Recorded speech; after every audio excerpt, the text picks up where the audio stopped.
حبايبنا، شلونكم؟ ان شاء الله تكونون بخير صحة وعافية يا ربي. واليوم رجعنا لكم بفيديو جايين نتسوق اني والبنات ووليد يابا مثل ما تشوفون. صبحكم الله بالخير بالصحة والعافية يا ربي، وتحياتنا لكم اينما تكونون.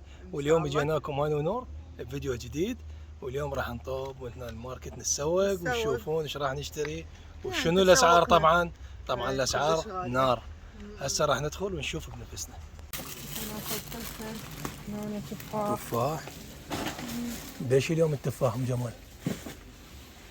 اليوم بيورتين 49 سنت.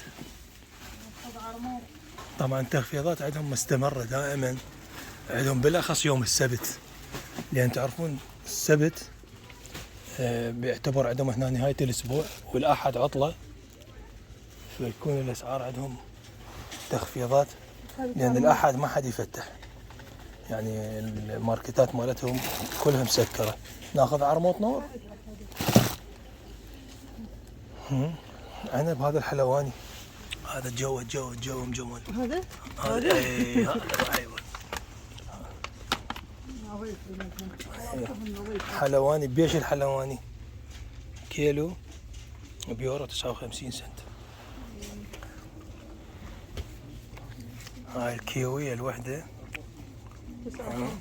59 سنت، والكيلو بيورتين 19.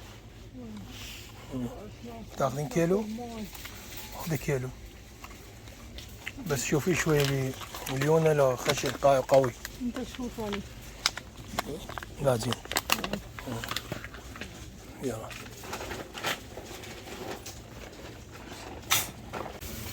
هذا هنا بيورو 9 سنت وهذا بيورو 69، يعني فرق 60 سنت، يعني فوق النص يورو.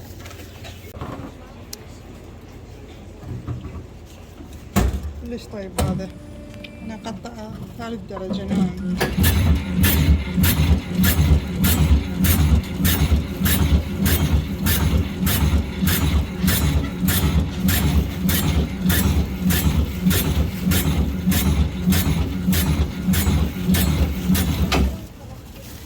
وليد يعبي طماطة. عبي هذا السكلة. تقول قاعدين بالعلوة دا يختار كل هذا ودا يختار.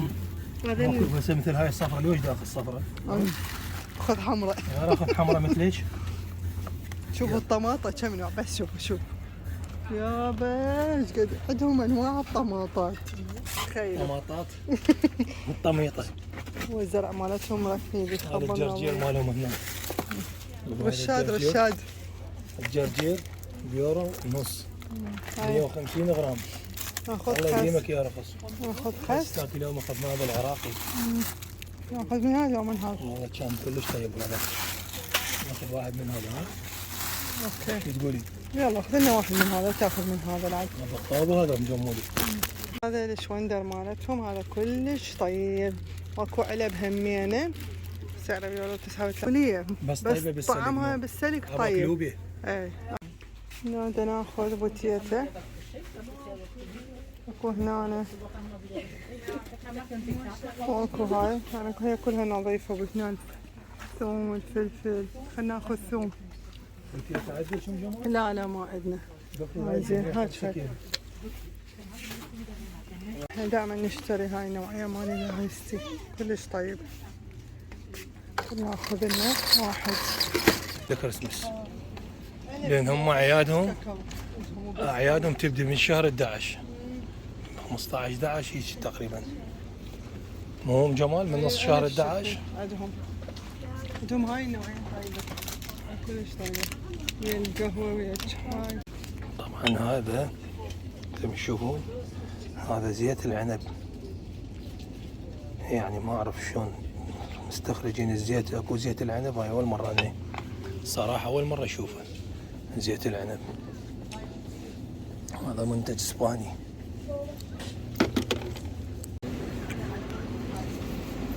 هاي المنتوجات مالتهم طبعا دائما تحضروا من عندها. اي شيء بيه مثلا اللحم لا توسطون يمه، لان هذا ينضاف له ويا اللحم. مثلا هسه هاي هنا ضايفين لها شنكن وضايفين لها بابروني يصير مثل السجق، يعني دير بالكم من عند هذا كله خنزير مثل هذا. هسه شوفوا مكتوب عليه هنا سلامي يعني شفاينه.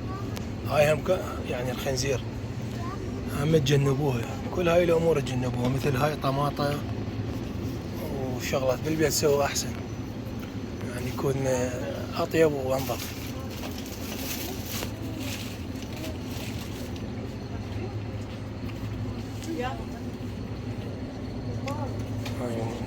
برجر ما اعرف شنو، صدر دجاج الله يديمك يا رخص. الدجاجة من كانت بيورتين 65 هسه ب 64. حبايب شوفوا هذا الشوندر المخلل، هذا مخلل وكامل كلش طعمه طيب. بالالدي بالليدل موجود، بس حسب نوعية شكل العلبة، بس كلش طيب ما ينشبع من عنده. وهاي جوري الحلوة. شو اخذتي جوري اليوم؟ عصير واخذت منها الطرش حبة تخليها بالروضة منها. ويل هذا مال بيبي هذا. وبقلاوة اليوم اخذت جوري وجزر احمر. ها يلا بنات شو تريدون شيء؟ ها يابا ورجعنا من الماركت. شوفوا اليوم جمول ايش تحضر. لا تقولون ابو جمال سمنان وما ادري شنو. ها بس تسوي تمن باقله. اليوم كلش عاجبنا تمن باقله. اي طيب تمن باقله ويا لبن. ها جمال يعني نعتبر اليوم عندنا. وهاي شنو؟ فاصوليا الخضراء. هاي نسلقها مثل اللوبيا وناكلها شويه فوقها ملح. ها جمولي يابا شوف الحركه الثانيه مال ام جمال. الحركه دي تبس يابا بالدجاج. ها عيني جمولي شنو رايك؟ شنو رايك يعني اليوم بطبخاتي؟ ها؟ شنو رايك بطبخاتي؟ شوفوا منو دا يطبخاني لو هي. ها؟ ويلي شوفوا الحركه مال التمن باقله يابا. والله ما اضعف قدام التمن باقله. شوفوا حبايب تمن باقله شلون صار ام جمولي؟ شلون طريقتي هاي ام جمولي؟ والله الطريقه مال وليد شلون هاني حقول لكم. مثلا ذبينا التمن كله كامله وراسا غطيناه وخلى هاي الوصله. خلون هاي الوصله وتغطوه بالقبه وتعوبوا. بعد ما نفتحها لحد ما نطفي. شوفوا هذا شكله. شوفوا شلون طلعت حبايه. هاي طبعا طريقه دائما يستعملوها الافغان. اصدقائي وياي بالشغل طبعا يطبخون التمن فد شيء مو طبيعي صراحه. كلش من يطبخون التمن مالتهم يطبخوه بشكل مضبوط 100%. فتستعملوا هاي الطريقه. اليوم جربناها. شوفوا مو عيب واحد يتعلم، مو عيب واحد ياخذ طريقه، بالعكس كلش مفيده، وبالاخص يعني اللي عنده عائله وعنده يجوا اهله وناسه وحبايبه. حبايب نبدا بالتبسي. ها ام جمال والله عاشت ايدك ام جمولي. هاي الباقله وهاي الفاصوليا المسلوقه وهذا الطرشي مال جوري الحلوه وهذا الفلفل الحار الزين.